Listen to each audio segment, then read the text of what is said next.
まずじゃがいも 500g 用意してください。はい、こちらを縦にくし切りしていきます。だいたいこのぐらいのじゃがいもの大きさだったら8等分ぐらいです。はい、じゃがいもが切れました。そしたら次にはもうすでにじゃがいもに味付けをしていきます。はい、まずこちらオリーブオイル、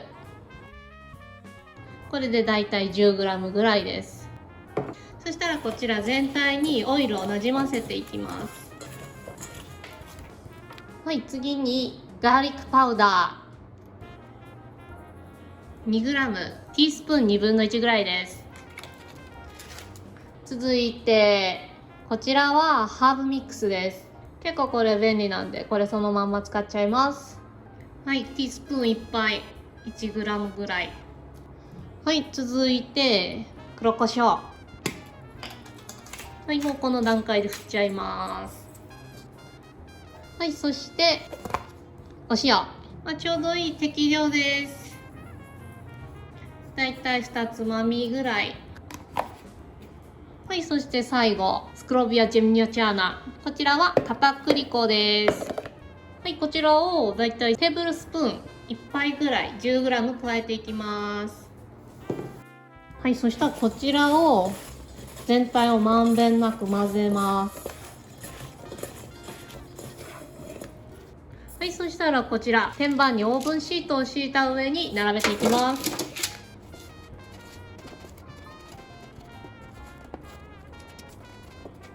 はい、そしたらこちらをオーブンに入れていきます。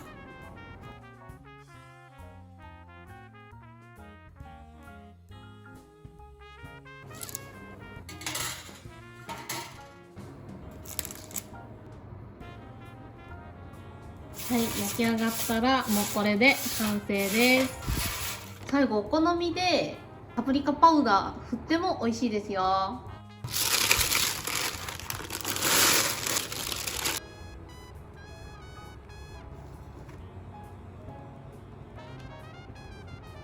ベイクドポテトいただきます。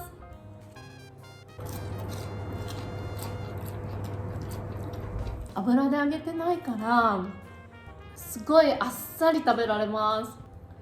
それで皆さんに紹介したいトッピングがあります。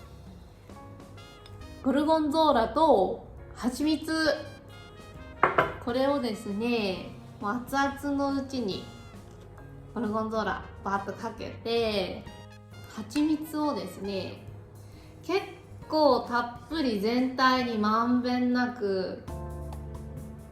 蜂蜜って思うでしょ。